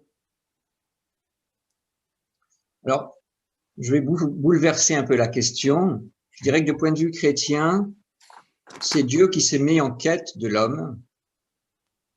Et en particulier et surtout et de manière excellente en la personne de Jésus-Christ. Et nous sommes désormais invités à lui répondre et nous sommes en quête de vie éternelle, en quête du règne de Dieu. Ce n'est pas le fruit d'une connaissance, ce n'est pas le fruit d'efforts, mais et c'est paradoxal, c'est un effort sans être un effort. L'apôtre Paul parlera de la grâce, il dira aussi travailler à votre salut. C'est une détermination dans un oui comme réponse à l'offre que Dieu nous fait en Jésus-Christ. Merci Charles Leroux. Philippe Cornu, 2 ou 3 phrases pour conclure, pour résumer votre position. J'ai fini. Je dirais que il y a beaucoup de points communs entre christianisme et bouddhisme dans le sens de l'éthique, dans le sens du comportement qui est préconisé. La différence peut-être, c'est que là, comme il n'y a pas de patron extérieur, c'est à nous de nous réguler dans cette éthique. Donc, ce n'est pas des commandements qu'a donné le Bouddha, mais des recommandations. Hein, c'est un peu différent. Mais c'est vrai que ça ressemble de ce point de vue. Mais par contre, la grande différence, c'est la représentation que l'on se fait en quelque sorte de ce qui est transcendant ou de ce qui est ordinaire, dans le sens où il n'y a pas une séparation extérieure-intérieure, il n'y a pas une transcendance en dehors de nous-mêmes. C'est quelque chose qui est beaucoup plus au sein de nous-mêmes. Maintenant, la nature finalement de cet esprit dont on parle, on l'appelle clair-lumière hein, dans les tantras et même dans le Mahayana. Qu'est-ce que ça veut dire clair-lumière? Mais c'est intéressant parce que le mot Dieu, si vous faites l'étymologie, j'entends latine et puis donc indo-européenne du mot Dieu, ça veut dire le ciel lumineux à l'origine, hein, en sanskrit, hein, Dius, div. Il y a une vieille racine indo-européenne hein, qui a donné tous les mots correspondant à Dieu, mais également au mot jour, hein, dit. C'est la même racine. Et en fait, ça représente vraiment le ciel lumineux. Mais de quel ciel parle-t-on? Pas d'un ciel extérieur. On parle d'un ciel, c'est-à-dire d'un espace qui pénètre toute chose et qui est lumineux, c'est-à-dire qui est connaissance, mais une connaissance d'amour. Et à ce moment-là, si vous voulez, quelque part, il y a peut-être un point de convergence entre cette vision, en quelque sorte, de la nature fondamentale des êtres et ce que vous appelez Dieu. Mais par contre, la façon de se représenter le monde avec une dualité quand même extérieure-intérieure, transcendance, immanence, etc., fait que la représentation et la manière de poser le discours sur cette réalité ineffable n'est pas le même. Merci Philippe Cornu, je vais devoir vous couper malheureusement. Voilà. En tout cas, merci vraiment pour toutes vos informations, tout ce que vous avez pu nous enseigner déjà ce soir. Voilà, on va passer peut-être à la dernière partie, une partie de réponse aux questions, 30-40 minutes encore. Vous pouvez continuer à les poser. On est en train de les recenser, on va les poser. Donc vous qui êtes chez vous, en tout cas, vous serez d'accord pour dire qu'il y a à la fois des parallèles et des divergences entre les deux discours que vous venez d'entendre, celui de Charles Roux d'un côté et celui de Philippe Cornu de l'autre. Donc, nous avons déjà reçu beaucoup de questions et nous vous remercions d'ailleurs pour cela. Nous allons essayer de répondre donc au maximum d'entre elles. Et je vais commencer peut-être avec cette question qui est adressée à Philippe Cornu. Du point de vue bouddhiste, peut-on voir Jésus comme un Bouddha plein de compassion? Et finalement, y a-t-il aussi eu des tentatives de comparaison entre Jésus et Bouddha? Voilà. Là, c'est une question à la fois naturelle et en même temps pleine de pièges. Parce que on peut parler en tant que bouddhiste de l'expérience bouddhiste, et évidemment, on a un idéal qui s'appelle l'idéal du bodhisattva, un être qui va d'ailleurs agir par compassion en oubliant complètement son petit moi pour le bien des êtres, inlassablement au service des êtres, hein, dont le prototype est le bodhisattva de la compassion lui-même, qui s'appelle Avalokiteshvara, et qui est souvent représenté comme ayant 1000 bras et un certain nombre de têtes. Pourquoi? Parce que on dit qu'il a vidé les enfers des êtres qui s'y trouvaient, hein, il les a guidés hors des enfers, et parce que les enfers ne sont pas éternels dans le bouddhisme, c'est un état temporaire, même si ça dure longtemps, très longtemps, mais quand même. Et il ferme à la fin, il est soulagé d'avoir vidé les enfers, il ferme les yeux, et quand il les rouvre, les enfers sont à nouveau pleins. Et ça lui provoque une telle douleur et une telle compassion que ses bras se multiplient en quelque sorte et ses têtes éclatent en plusieurs têtes pour pouvoir continuer à contribuer au bien des êtres. Voilà, ça c'est une belle légende si vous voulez, mais ça montre bien que c'est ça qui est au centre vraiment de la préoccupation. Et évidemment, de ce point de vue-là, on pourrait dire, bah oui, de toute façon, même si on ne considère pas forcément dans le bouddhisme Jésus-Christ comme le Fils de Dieu et comme un élément de la Trinité chrétienne, il n'empêche qu'il est nécessairement comme un bodhisattva. Ça, c'est évident. Et que quand il prend tout le péché du monde, c'est-à-dire donc toute la souffrance du monde finalement, eh bien, en fait, il fait une œuvre de bodhisattva. Il y a des bodhisattvas qui ont fait ça. Je veux dire, on parle de vie du Bouddha où il s'est sacrifié, il a sacrifié sa vie pour le bien d'autres êtres. Donc, on a bien cet aspect-là. Mais dire que c'est la même chose, c'est très difficile parce que c'est pas la même théologie. C'est pas je veux dire, dans la bouddhologie, on a aussi une trinité. C'est qu'un Bouddha pleinement éveillé dans le Mahayana, il a 3 corps. Il a un corps absolu qui correspond à sa nature fondamentale.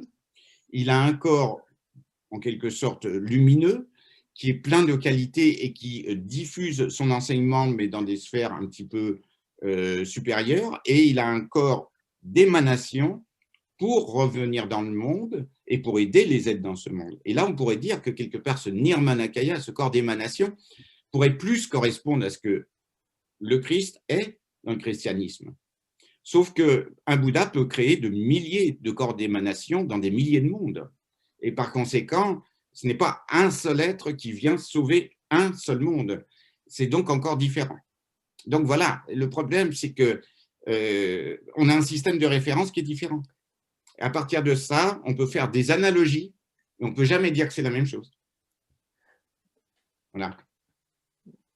Mais effectivement, c'est au minimum pour les bouddhistes, enfin, je crois que tous les bouddhistes respectent le Christ comme étant un grand bodhisattva, mais c'est une façon déjà de détourner ce qu'est le Christ pour les chrétiens, parce que pour les chrétiens, il est plus que cela.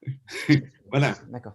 Je laisserai peut-être Charles Leroux réagir à cette réponse de Philippe Cornu. Philippe l'a dit, pour les chrétiens, Jésus est beaucoup plus qu'un bodhisattva. J'ai cité une parole de Jésus qui dit dans les évangiles, « Je suis le chemin, la vérité et la vie ». Il ne dit pas qu'il est un maître, qu'il vient en sauver d'autres. et j'ai cité une autre parole où il dit « Avant qu'Abraham fût, je suis ». Les prétentions de Jésus sont énormes. Si on croit aux évangiles, les prétentions de Jésus sont énormes. C'est vrai, on peut dire qu'il a du culot du point de vue, même du point de vue judaïque.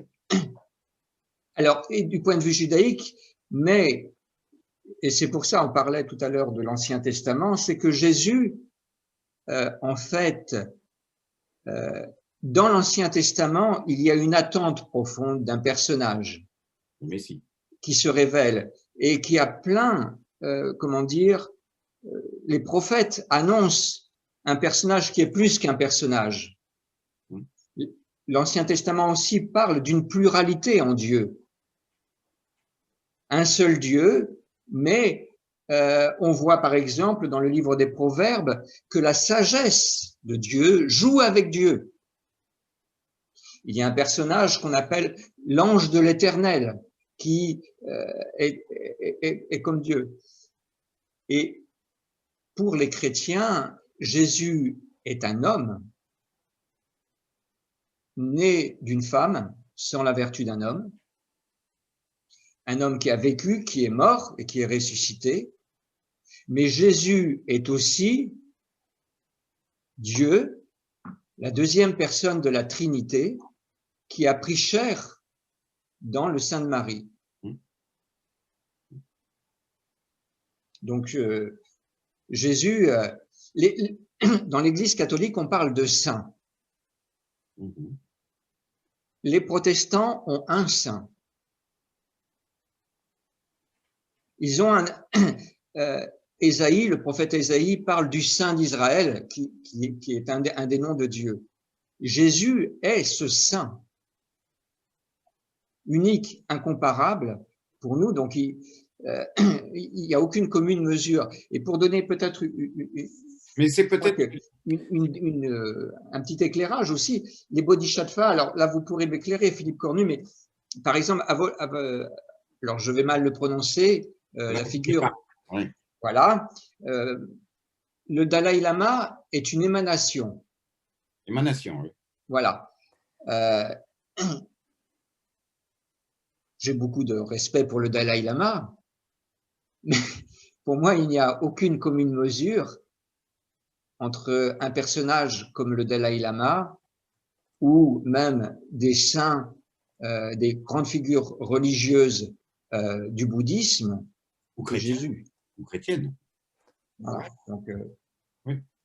Bien sûr, mais le Dalai Lama n'a jamais prétendu être le Bouddha. Non. Bon. Une émanation d'Avalokiteshvara, c'est une émanation parmi d'infinies émanations, et pas seulement dans ce monde. Il ne faut pas oublier aussi qu'il y a une différence de contexte, c'est que la représentation du monde dans le christianisme et dans le judaïsme a été toujours celle d'un monde qui était quand même assez unique, avec une terre unique et avec des êtres humains sur cette terre. Dans le bouddhisme, la pluralité des mondes a toujours été proclamée, c'est-à-dire qu'en fait, on est très à l'aise avec l'astrophysique actuelle. Il n'y a aucun problème de parler de milliers de galaxies, de milliards de galaxies, avec des milliards de terres dans ces galaxies qui sont habitées. Et ça a toujours été l'intuition bouddhiste fondamentale. Donc, quelque part, on n'est pas dans le même type de dimension non plus de représentation. Par exemple, Giordano Bruno n'aurait jamais été brûlé en 1600 dans le monde bouddhiste, parce que sa pensée n'avait rien de révolutionnaire. Merci, messieurs Leroux et monsieur Cornu. On va passer peut-être à une autre question, parce que le temps passe. Donc, une question qui est posée cette fois-ci à ces deux intervenants, à Charles Leroux et à Philippe Cornu. Comment avoir la pleine connaissance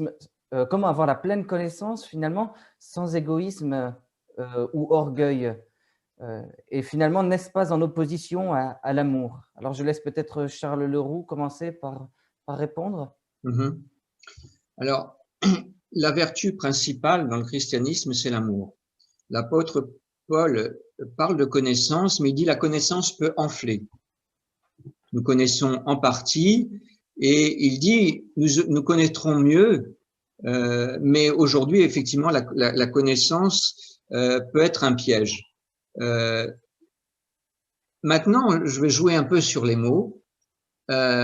Connaître, dans l'hébreu, c'est un sens beaucoup plus concret. Par exemple, quand un homme et une femme ont une relation, on dit qu'ils se connaissent. Et la connaissance que le judéo-christianisme propose en Dieu, c'est en fait une relation intime, un cœur à cœur. Alors ce cœur à cœur, il n'enfle pas d'orgueil parce que, au contraire, Dieu nous montre qui il est et il nous montre aussi que nous sommes une vapeur sans lui. Et c'est plutôt un dépouillement. Bien sûr. Mais la connaissance au sens bouddhique, d'abord, il faudrait s'entendre sur les mots parce que là, on parle d'un mot français qui a une connotation en français ou en langue indo-européenne, mais disons de chez nous. Et ce n'est pas le mot en hébreu et ce n'est pas le mot non plus en grec. C'est gnosis en grec. Mais le mot en sanskrit, c'est jnana. Et jnana, c'est vraiment le sens de connaître ce qui est, comme cela est. Alors que notre conscience habituelle, qui est ignorante, est vijnana, c'est-à-dire une connaissance fragmentaire, qui divise, qui distingue, qui classifie et qui, en quelque sorte, fragmente la réalité. La réalité de la connaissance, c'est une connaissance de tout ce qui est tel quel, dans toute sa simplicité. Et cette simplicité de la connaissance, c'est la simplicité également de la vacuité, c'est-à-dire du fait que tous les phénomènes sont dépourvus d'être en soi. Donc, dans cette connaissance-là, il y a également, évidemment, la connaissance de l'absence d'existence du moi. Il ne peut pas y avoir d'orgueil dans la connaissance, telle que je la définis. Parce que l'orgueil, c'est un attribut de l'ego. La connaissance dont on parle dans le bouddhisme, c'est la sagesse. Et la sagesse, c'est au-delà de l'ego. Il ne peut pas y avoir de sagesse dans une compréhension égotique de l'existence. Donc, ça n'a rien à voir avec l'idée sagesse, pas sagesse. Ce n'est pas le problème qu'il y a eu avec les gnostiques dans le christianisme. Ça n'a rien à voir. Et le problème, souvent que j'ai remarqué dans le discours ou dans le problème entre christianisme et bouddhisme, même à l'heure actuelle, c'est que le traumatisme gnostique continue à faire des ravages dans l'esprit chrétien et provoque une incompréhension de ce que veut dire le bouddhisme. Merci Philippe Cornu, merci Charles Leroux. On va passer peut-être à une autre question qui nous a été posée. Le mal est-il relatif dans le bouddhisme et absolu dans le christianisme ? N'est-ce pas un point irréconciliable entre ces deux religions? Donc, c'est une question qui vous est posée à tous les deux. Et peut-être que Charles Leroux, vous pouvez commencer par y répondre. Alors, répondre à la question, est-ce que le mal est absolu? Non, le mal n'est pas absolu dans le christianisme. Le mal est fondamental, mais il n'est pas absolu parce que Dieu seulement est absolu. Mais il a une existence propre aujourd'hui et une autonomie qui lui permet de s'exprimer. Alors, le mal pour le bouddhisme, donc, c'est la conséquence de l'incompréhension et de l'illusion, en quelque sorte. Et donc, ce mal ne peut fonctionner que dans le relatif, que dans le conventionnel, que dans le monde, en fait, qui est lié aux causes et conditions. Donc, ça ne peut fonctionner que dans le relatif. Ça ne peut pas être absolu. C'est pareil de ce point de vue. Si vous voulez, le mal, c'est vraiment exactement le sens de péché en grec. C'est amartia, qui veut dire louper la cible. Et même d'ailleurs, je crois en hébreu que ça signifie ça, quelque chose. Oui, le péché, c'est louper la cible. Quand on est à côté de la plaque, ça fait mal. C'est tout. Donc le mal ne peut être qu'une incompréhension, il y a quelque chose qui cloche, il y a quelque chose de biaisé dans le mal, il y a quelque chose de tordu par rapport à la réalité. Si on est en adéquation avec la réalité telle qu'elle est, la réalité absolue telle qu'elle, il n'y a pas de mal. Le mal se dissout. Il ne peut pas exister. Il ne peut pas coexister avec la lumière. Quand la lumière est faite, l'obscurité a disparu. Donc, effectivement, le mal est relatif. Et il est lié au temps. Il est lié à c'est dès l'instant où on est piégé dans l'espace-temps relatif que le mal se déploie par l'incompréhension complète de ce qui se produit et de ce que nous sommes. Alors, je voudrais peut-être préciser par rapport au mal, le mal n'est pas absolu dans le judéo-christianisme, mais il est personnel. Mm-hmm. Donc le diable, qui est un personnage qui est peu présenté dans l'Ancien Testament, c'est Jésus qui va la personne qui va le plus parler du diable, c'est Jésus, et il le présente comme l'adversaire, le diviseur, un être qui a une personnalité, une existence propre, qui n'est pas seul dans sa rébellion. Et voilà, donc c'est des différences. Le mal, dans le judaïsme, c'est Yetzer Hara, c'est-à-dire c'est la propension à la convoitise qui est à l'intérieur de l'homme, c'est-à-dire le vide qu'il faut combler. Et c'est ce manque. C'est ça qui crée en quelque sorte l'idée du mal. Et ce mal se concrétise par Shatam, donc Satan, qui se manifeste comme les circonstances extérieures qui permettent à ce mal intérieur de se manifester. Et la conséquence des deux, ça sera l'ange de la mort. Ça, c'est expliqué comme ça dans le Talmud. Et c'est très intéressant parce qu'on a un parallèle total dans le bouddhisme. Si oui. Le mal, s'il n'y a pas une propension au mal à l'intérieur qui est liée en fait à un malaise spirituel, le mal ne peut pas se concrétiser d'une certaine manière. Merci. Voilà. Merci. Alors peut-être pour finir quand même, parce que c'est une question importante, le mal et Satan dans la Bible, on le voit apparaître dès le Jardin d'Éden, et je dirais que c'est lui le manipulateur qui fait rentrer le mal dans le monde, parce qu'il propose à l'homme et à la femme l'autonomie, et peut-être différent de ce qui est dans le Talmud, quand on le voit par exemple dans le livre de Job, là il est carrément nommé, on le voit dans la cour céleste, et il est vraiment celui qui cherche à coincer Dieu dans sa logique de bonté, et c'est difficile d'en parler, mais qui s'est saisi d'une puissance d'irrationalité. Oui, il embrouille. Voilà. Il crée l'embrouille.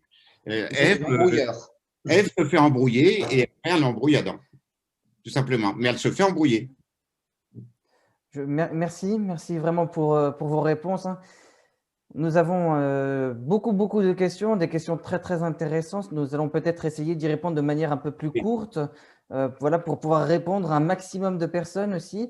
Et là, j'ai une question qui est plutôt s'adresser à Charles Leroux. Le message du Bouddha est performatif, nous dit cette personne.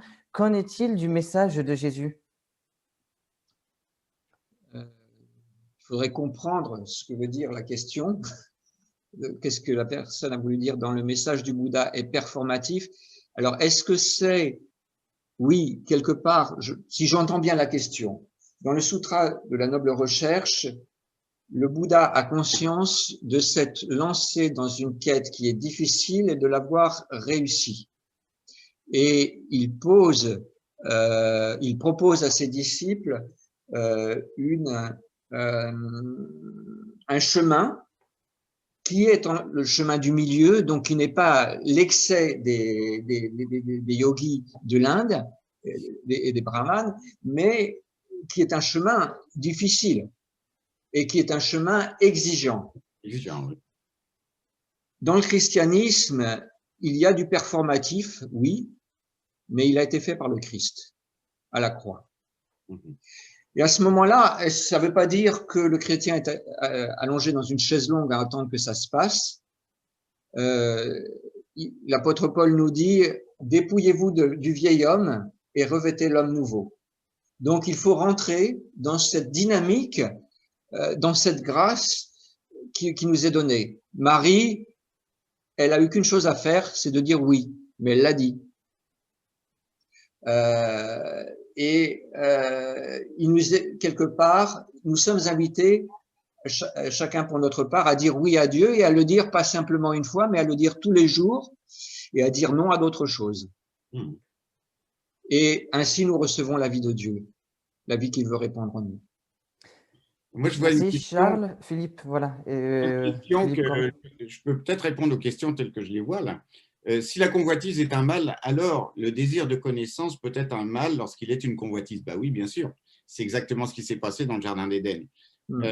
Et effectivement, quelque part, la convoitise de connaissance, c'est par exemple ce que nous vivons à l'heure actuelle avec cette espèce de recherche de la technique qui va nous amener à faire un surhomme à travers le transhumanisme, par exemple. Ça, c'est vraiment du mal en tant que tel, parce que quelque part, c'est une base totalement fausse de l'être humain. Et c'est un désir de puissance, c'est un désir prométhéen, c'est-à-dire c'est vraiment ravir le feu céleste pour le manipuler à notre sauce. Et voilà, il n'est jamais question de cette connaissance-là dans le bouddhisme. Donc, ça ne peut pas être le fruit de la convoitise. Merci Philippe Cornu. Une autre question peut-être qui vous est adressée cette fois-ci. Selon vous, que cherchez-vous à la fin de votre vie? Est-ce que le nirvana, finalement, est l'échappement de la réincarnation ou est-ce que c'est plutôt une entrée dans le vide? Non. D'abord, le vide, ce n'est pas le vide au sens où on pourrait l'entendre généralement, c'est le fait de comprendre l'irréalité de l'illusion et de comprendre que les phénomènes ne sont pas existants en soi et par soi. Ça ne veut pas dire qu'ils sont inexistants. Et puis d'autre part, le nirvana, c'est pas… en fait, il faut même aller au-delà du nirvana. Je vais peut-être surprendre les gens en disant ça, mais le nirvana, finalement, si on l'oppose au samsara, c'est encore une dualité et c'est une compréhension limitée. En fait, il s'agit de retrouver la véritable nature de notre esprit pour de bon. Et dans cette nature, quand on est dans cet état de nature de l'esprit, en fait, tout se libère naturellement dans cet état, sans aucune espèce de contrainte ou de difficulté. Mais cet état-là, ça nous amène à un éveil. Et c'est cet éveil qui est important, parce que cet éveil nous permet d'avoir la réponse juste à la souffrance des autres. Et c'est bien sûr, je ne suis pas sûr à la fin de ma vie d'avoir tout compris et de m'être éveillé. Donc, je vais faire des souhaits pour que ce soit une continuité de ce chemin, si jamais, à la fin de cette vie, je n'ai pas bouclé le chemin. Et voilà, nous, on a le temps d'une certaine manière, dans le sens où si ça ne se passe pas seulement dans cette vie, mais il faut la préparer, par contre, la vie suivante. Et ça veut dire aussi qu'il faut se débarrasser de tout le bagage qu'on a accumulé pendant des vies et des vies. C'est pour ça que ce n'est pas si évident que ça de s'arracher à l'ignorance. Parce qu'en fait, l'ignorance, elle s'est construite sur des vies et des vies. Donc, l'ignorance et puis toutes ces contraintes qui sont liées aux passions, aux contradictions, aux lourdeurs de l'esprit, aux opacités, aux voiles. On parle de voile obscurcissant. Et c'est tout ça qui nous empêche d'accéder véritablement à la nature des choses et des êtres. Mais quand on réalise sa vraie nature, on réalise la vraie nature de toute chose. Et à ce moment-là, en quelque sorte, il n'y a plus vraiment de limite entre soi et les autres. Et c'est un amour vraiment universel qui se déploie. Et c'est ça, en fait, la recherche. Merci Philippe Cornu. Nous avons encore c'est pas personnel, c'est plus personnel. Vous voyez, c'est ça qui est important de comprendre. Ce n'est pas un moi qui se libère de la souffrance. Parce que le moi, c'est précisément la cause de la souffrance. Merci Philippe Cornu. Nous allons peut-être passer encore à une autre question qui vous est adressée à tous les deux. Alors peut-être que Charles Leroux pourra commencer par y répondre. Pensez-vous que l'on peut être à la fois chrétien et bouddhiste? Moi, je pense que non. Je pense que non, justement à cause des différences profondes sur la vision du monde. Par contre, il me semble que chrétiens et bouddhistes devraient apprendre à se respecter à cause dans leurs différences à cause de ce qu'ils professent les uns et les autres. Et puis à cause de l'urgence. Parce qu'il y a une urgence dans ce monde. C'est que si on ne commence pas à réfléchir ensemble et d'une façon solidaire d'un point de vue spirituel, le monde va droit dans le mur. Et ça, c'est une catastrophe pour tout le monde. Et c'est une souffrance à venir qui sera de plus en plus amplifiée. Et je pense qu'on peut complètement s'entendre sur le plan de l'éthique, ça c'est clair. Oui, tout à fait. Donc on peut marcher ensemble et on peut faire porter une voix commune aussi. Parce qu'on a besoin de faire porter une voix commune dans le monde tel qu'on nous le présente à l'heure actuelle, qui est extrêmement inquiétant. Si les religions les fait taire à l'heure actuelle, c'est vraiment un gros problème, parce que on les fait taire par rapport à une hégémonie antérieure qui fait que c'était la religion qui faisait taire les autres. Mais ce n'est plus le cas. Et on est dans une dimension en fait laïque, etc., mais qui malheureusement est gouvernée par des intérêts politico, je veux dire, économiques absolument invraisemblables, qui n'ont plus rien à voir avec l'humanité. Ce n'est pas de l'économie, puisque l'économie c'est fait normalement pour que tout le monde puisse être prospère. Non, c'est de la crématistique, à la façon dont Aristote en parlait, c'est-à-dire c'est le bien accaparé par quelques-uns. Ça, c'est anti-chrétien. Un chrétien, je ne vois pas comment un chrétien peut être, par exemple, adhérent du capitalisme. Pour moi, c'est une aberration. Parce que le capitalisme, c'est précisément le fait de saisir des biens pour soi, et au détriment des autres. Et alors, je ne dis pas qu'il faut pour autant être communiste, mais il y a quelque chose à comprendre là-dedans, dans le partage. Et c'est pour ça que j'aime énormément Gaël Giraud, qui est un chrétien, qui est un jésuite et qui est un économiste brillant et qui essaye d'expliquer qu'il faut revenir au bien commun. Et ça, par exemple, ça c'est quelque chose auquel les bouddhistes peuvent adhérer. Vous voyez, complètement, à 100%. Moi, quand j'entends Gaël Giraud, je suis 100% d'accord avec lui. Vous voyez. Merci, Monsieur Cornu. Est-ce que Monsieur Leroux, vous voudriez rajouter quelque chose, ou on peut passer peut-être à une prochaine question? Non, peut-être tendre la perche à… alors, sur le capitalisme, j'aurais peut-être des choses à dire un peu différentes, parce que le protestantisme, à son origine, a encouragé une certaine forme de dynamique et de responsabilité dans le monde des affaires la gestion des affaires de ce monde. Donc c'est pour ça que je ne pourrais pas être protestant. mais vous voyez, sur le billet de $1, je me demande aujourd'hui si c'est pas marqué plutôt In Gold We Trust. Oui. Et ça, c'est un dévoiement d'une pensée qui, à l'origine, cherchait plutôt à insister sur la responsabilité personnelle dans les affaires de ce monde pour pouvoir justement en faire bénéficier les autres. Mais je voudrais vous poser un peu la question, votre sentiment sur les lois bioéthiques qui sont en train de passer à l'Assemblée nationale. Gouvernée par l'ignorance, essentiellement, la plupart. C'est-à-dire que c'est une bioéthique totalement technologisée et qui ne tient pas compte véritablement d'un équilibre tout à fait naturel aussi des choses.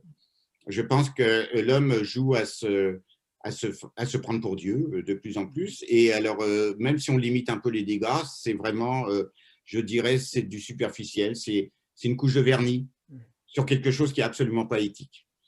Moi, la question de l'éthique en bouddhisme, évidemment, dans les textes bouddhiques, on ne va pas parler des problèmes d'éthique moderne parce qu'ils n'existaient pas. C'est comme pour le christianisme d'ailleurs. Mais on se pose toujours la question, est-ce que quelque chose qui est fait à l'heure actuelle, technologiquement ou d'une façon moderne, une innovation quelconque, est-ce qu'elle est faite pour le bien des êtres ou est-ce qu'elle est pour le bien de quelques-uns au détriment des autres? C'est la grande question qu'il faut se poser à chaque fois qu'il y a une question éthique. Si c'est véritablement pour le bien des êtres et sans intérêt particulier, alors là, on peut dire que la chose, effectivement, est intéressante et qu'il faut y aller. Mais vous voyez, par exemple, l'histoire du vaccin, à l'heure actuelle, ce n'est pas clair. Parce qu'il y a tellement d'intérêts financiers derrière qu'on peut se poser la question, beaucoup de questions. Ça ne veut pas dire pour autant que le vaccin est une chose mauvaise. Je n'ai pas dit ça, bien sûr. Mais pourquoi tout ce problème de fric qui est derrière? La santé, est-ce que ça devrait être une question régie par l'argent? Il y a quand même une grande question là-dedans. Et voilà, l'éthique, pour moi, la bioéthique, ça doit tenir compte de beaucoup de choses. Les fabriques d'embryons en dehors de la biologie proprement dit naturelle, ça crée des conditions de souffrance supplémentaires, c'est tout. Merci, Monsieur Cornu, pour vos réponses, hein. Très intéressantes, aussi très actuelles, je crois. Mais voilà, on a encore d'autres questions peut-être à répondre. En tout cas, merci vraiment pour vos réflexions, Monsieur Charles Leroux également. Voilà, on va peut-être passer à une autre question. Si tout est illusion, qu'est-ce que la réalité? Là, peut-être que Monsieur Cornu, vous pouvez commencer par répondre, pour une fois. Ben, la réalité, c'est ce qui est au-delà de l'illusion, tout simplement, c'est-à-dire en fait au-delà des projections mentales, au-delà de nos inquiétudes, de nos souffrances, etc. C'est-à-dire quand on commence à voir les choses telles qu'elles sont véritablement, dans leur véritable nature, à ce moment-là, c'est au-delà de l'illusion, c'est au-delà de la souffrance. Il n'y a pas à chercher, mais ce n'est pas facile à réaliser. Donc, il faut travailler sur son propre esprit, effectivement. C'est-à-dire regarder son esprit. Qu'est-ce qu'on fait quand on médite? C'est pas qu'on rentre en soi égotiquement pour regarder son nombril. C'est pas ça. Mais puisque tous les maux que nous vivons sont liés à notre esprit, parce que tout passe par notre esprit, on est bien d'accord que ce que nous le connaissons par notre esprit, à travers nos sens, mais il y a aussi une instance de connaissance qui se manifeste, connaissance qui peut être trompée ou qui peut être juste. Donc, le problème, c'est de trouver le moyen de rentrer dans une connaissance juste, et pour ça, il faut connaître son esprit.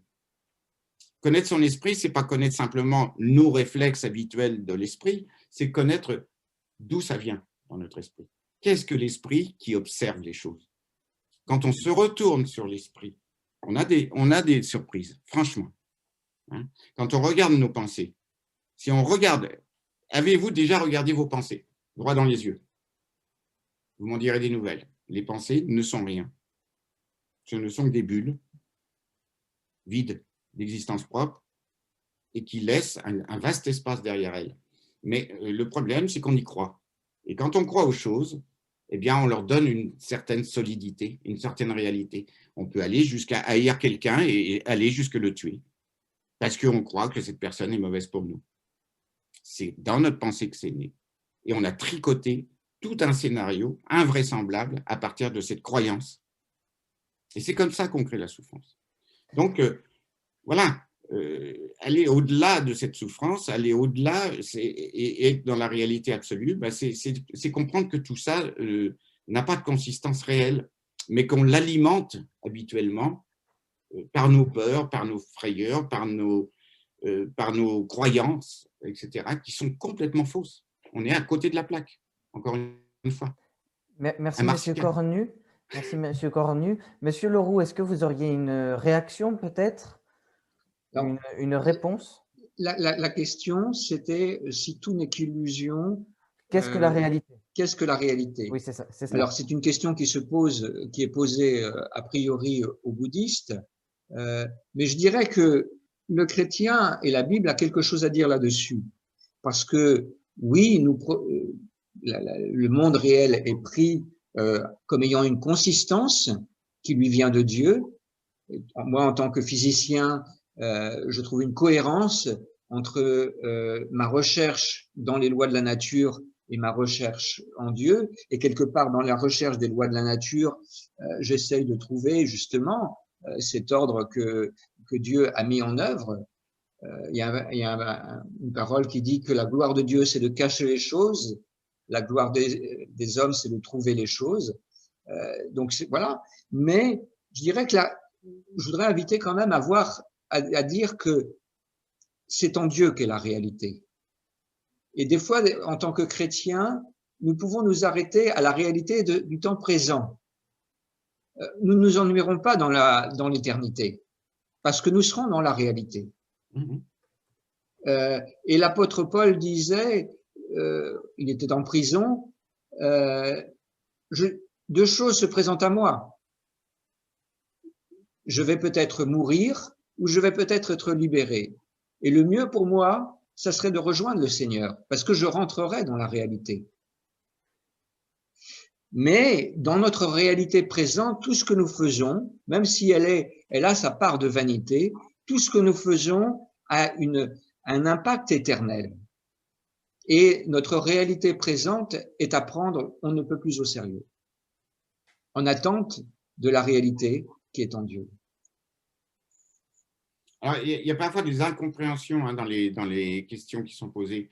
Par exemple, s'il n'y a pas de richesse, il n'y a rien à partager, mais on n'a pas parlé qu'il ne fallait pas qu'il y ait de la richesse, mais la richesse, c'est la prospérité de tous.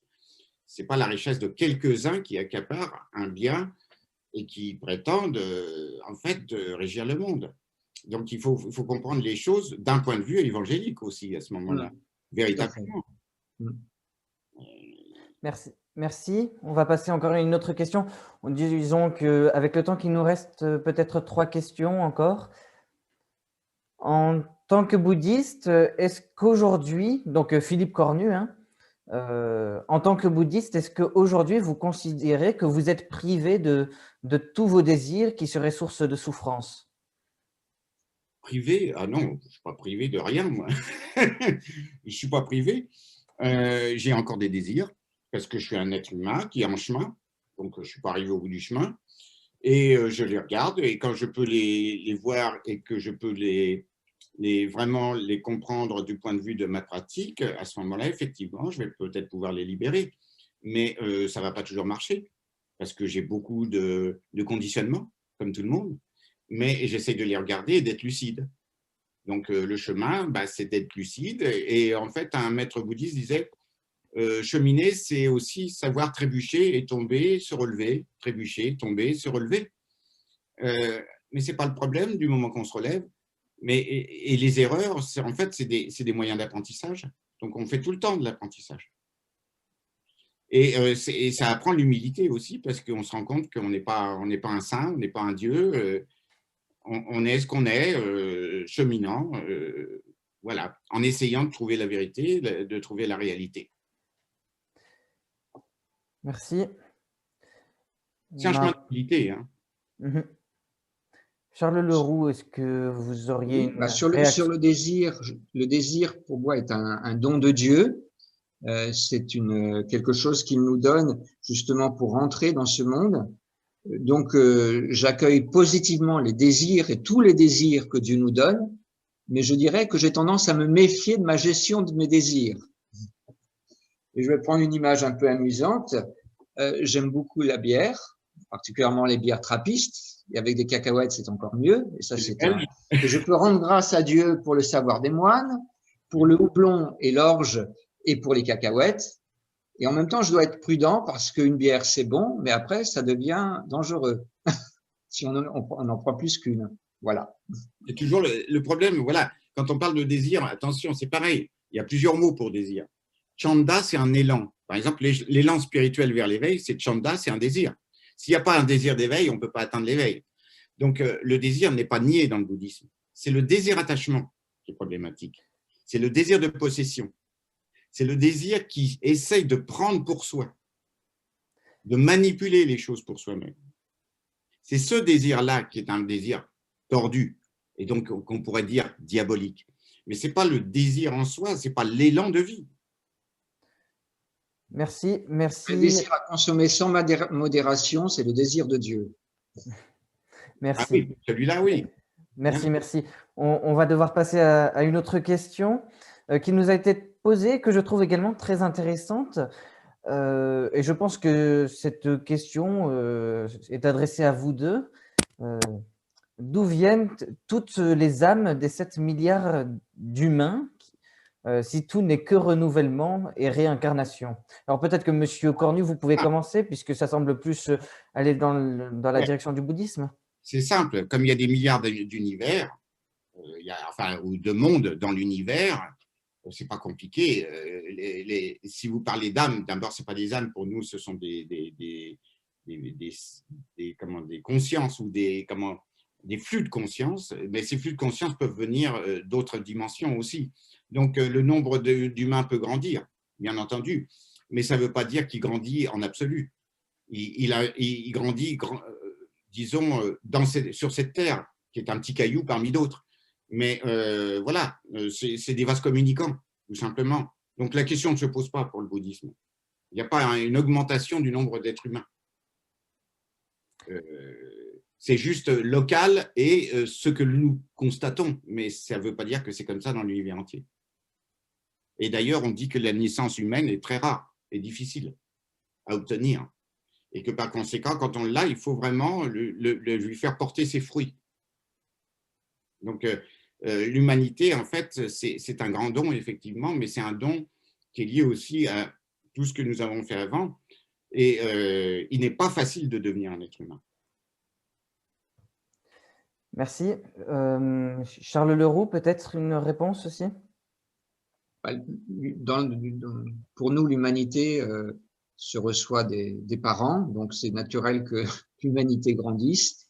D'ailleurs, il y a un beau mot qui appartient à notre héritage judéo-chrétien, mais on parle de procréateur, c'est-à-dire que justement dans les procréateurs, créateurs pour, donc l'être humain créé à l'image de Dieu est maintenant procréé au sein de l'humanité.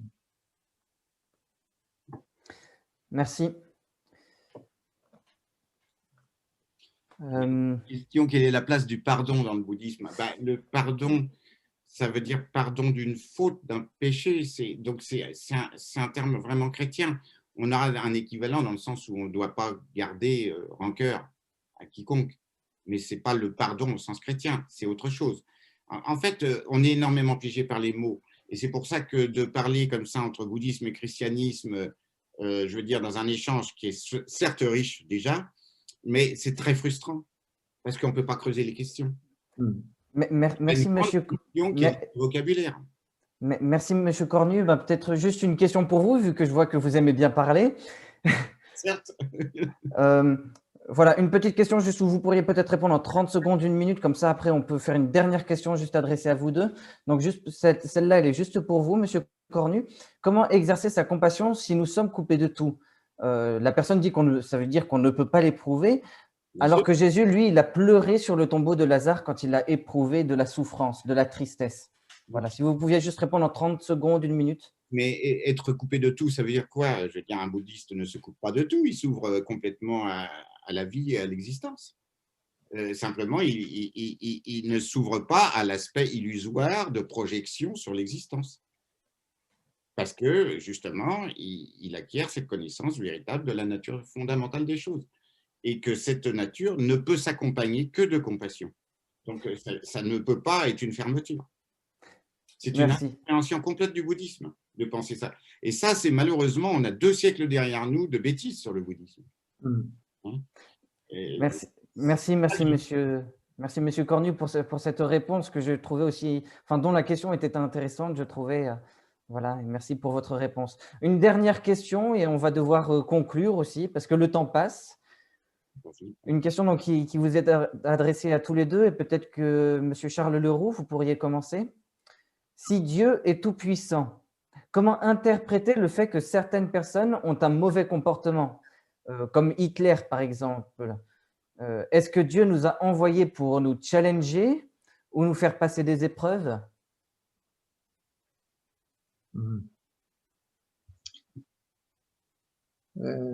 La question du mal est une question difficile. La question de l'occurrence du mal est une question difficile. Un de mes professeurs de théologie disait que c'était le mystère opaque. Je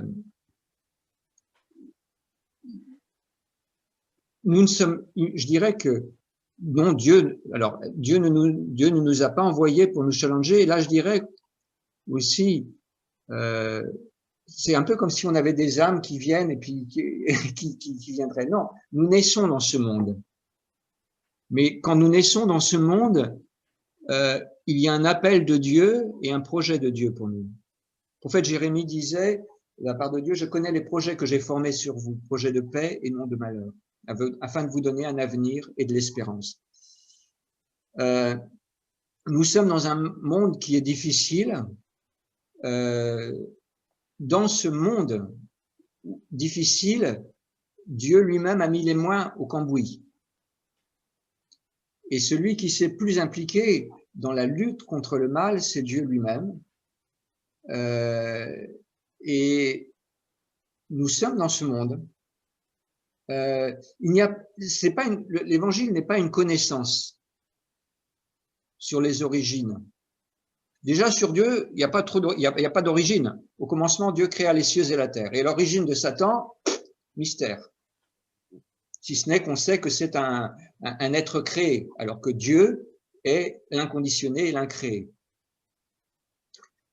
Le message de l'évangile, un jour, des gens se posaient la question à Jésus. Et ces gens-là, est-ce qu'ils étaient plus méchants que d'autres sur qui la tour est tombée? Il leur a dit, il a dit, c'est pas la bonne question. Si vous ne vous repentez pas, vous ne serez pas sauvés. Je dirais que l'évangile, c'est Dieu nous dit, attention, les choses sont à prendre, Dieu nous prend au sérieux. Moïse a dit, de la part de Dieu, voici, je mets devant toi la vie et la mort. Choisis la vie. Et actuellement, nous sommes dans un monde, et il suffit d'être lucide, hein, nous sommes dans un monde qui est sous l'esclavage de puissance de ténèbres. Merci. Merci Charles Leroux. Philippe Cornu, est-ce que vous auriez une réponse? Peut-être en 1 minute, quelque chose comme ça, parce que l'heure avance. Quand un être dérape complètement et devient très puissant dans sa façon de déraper et qu'en plus il a malheureusement aussi des propensions à avoir du charisme et qui lui permet d'entraîner des foules ignorantes derrière lui, ça peut donner des choses monstrueuses, bien sûr. Mais tout ça est un jeu de causes et de conditions qui sont liées aux esprits des uns et des autres. Si les êtres qui le suivent ne le suivaient pas, eh bien, cet être serait peut-être méchant, mais seul dans son coin. Et il ne ferait pas bien grand mal à l'humanité. Mais quand un Hitler a un charisme tel qu'il avait et que les gens sont capables de le suivre parce qu'il y a des causes et conditions pour ça, c'est-à-dire la frustration, par exemple, des Allemands après la Première Guerre mondiale, eh bien, ça donne des causes et conditions qui sont terrifiantes et qui amènent à des situations extrêmement dangereuses. Mais la croissance du mal dans ce cas-là, c'est tellement complexe comme question. Mais ça s'explique toujours par cette insatisfaction fondamentale. Si Hitler n'avait pas eu cette insatisfaction fondamentale, regardez les gens qui ont du pouvoir, qu'est-ce qu'ils cherchent véritablement? Quand quelqu'un est milliardaire, mais pourquoi continue-t-il à accumuler? C'est absolument incompréhensible d'un point de vue logique. Parce qu'en fait, il ne pourra jamais dépenser ce qu'il a. À quoi ça lui sert de le garder? À quoi ça le sert d'accumuler? C'est la convoitise, encore une fois.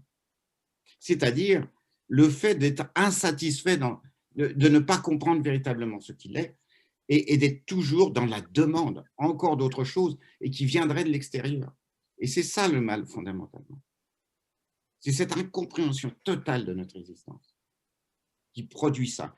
Et chez certains, ça donne des choses qui sont extrêmement dangereuses, effectivement, pour les autres. Mais il n'y a pas, on n'a pas besoin, enfin, à mon sens, en tant que bouddhiste, il n'y a pas besoin de trouver un être qui symboliserait ou qui cristalliserait ce mal. Non, le mal, il est en chacun. Mais il est également la possibilité de cette grande compassion en chacun. Et après, c'est une affaire de travailler sur soi-même. Merci Philippe Cornu. Voilà, on arrive à la fin de notre débat. Charles Leroux, est-ce que vous aimeriez conclure peut-être votre position par une phrase ou deux? Voilà, 30 secondes. La vie éternelle, le royaume de Dieu, voilà ce que le Christ nous propose. Philippe Cornu? Merci Charles Leroux. Je dirais que le Bouddha nous propose une voie de total déconditionnement qui nous amène à la plénitude complète de générosité à l'égard de tous les êtres. Merci Charles Leroux, merci Philippe Cornu pour votre participation, pour tout ce que vous avez pu nous apporter, nous enseigner aussi aujourd'hui. Je crois qu'on a découvert tous beaucoup de choses et c'était vraiment un très bon moment qu'on a pu passer avec vous. Merci encore, merci beaucoup. Merci. Merci à vous. Merci, Charles. Nous allons maintenant passer à un temps d'annonce peut-être avant de nous quitter. Et là, peut-être que je vais vous annoncer les prochains événements du GBU. Voilà, mais avant cela, juste rappeler que Charles Leroux, donc, qui est l'auteur du livre que vous avez sous les yeux, Le bouddhisme, un regard chrétien, un très bon livre qui fait une petite centaine de pages, écrit en 2008. Voilà, je vous le recommande et peut-être que vous pourrez y trouver également quelques réponses aux questions auxquelles on n'a malheureusement pas pu répondre et on s'excuse d'ailleurs pour cela. Voilà. Monsieur Cornu, lui, est l'auteur de 3 livres aussi que nous vous avons cités tout à l'heure. Le bouddhisme, une philosophie du bonheur, publié dans les éditions Seuil en 2013. Il a également écrit dans le dictionnaire encyclopédique du bouddhisme en 2006 et rédigé le manuel de bouddhisme en 3 tomes que vous retrouverez dans les éditions Rangdröll. Voilà, en dessous, dans les commentaires, dans le chat Facebook, Zoom, vous trouverez également un questionnaire d'évaluation sur cette soirée, sur ce moment, sur ce forum Veritas, pardon, dans lequel on vous demanderait également de nous dire ce que vous avez pensé de ce moment, de ce débat. Quelles sont également encore vos questions, vos doutes? Est-ce qu'il y a d'autres sujets que vous aimeriez aborder? Voilà, vous pouvez nous répondre grâce à ce questionnaire d'évaluation. Voilà, vous pouvez également retrouver ce forum Veritas qui est enregistré sur YouTube, sur la page Forum Veritas France. Voilà, et vous pouvez également retrouver d'autres forums Veritas sur d'autres sujets également. Donc, ce forum Veritas a été proposé par le GBU de Marseille. Donc, vous avez ici toutes les coordonnées, à la fois mail, gbumarseille@gmail.com, Instagram, GBU Marseille, ou la page Facebook, tout simplement, GBU Marseille.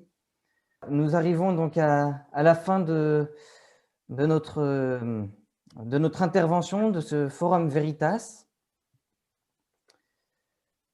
Donc, je remercie nos orateurs pour la qualité de leurs interventions et tous ceux qui ont pu permettre d'ailleurs à cet événement d'avoir lieu. Ils étaient beaucoup derrière moi aussi, derrière nous trois, vraiment à nous soutenir, à nous aider par, en répertoriant toutes vos questions, en faisant un tri derrière. Merci à tout le monde. Nous allons donc nous arrêter là. Je vous remercie vraiment, sincèrement, d'avoir participé à cette soirée. C'était super, c'était génial que vraiment on soit tous ensemble pour écouter ce sujet, pour apprendre sur ce sujet. Et je vous rappelle donc que vous pourrez revoir cette vidéo sur la chaîne YouTube Forum Veritas France. Merci beaucoup. Merci à tous et bonne soirée. Merci. Merci.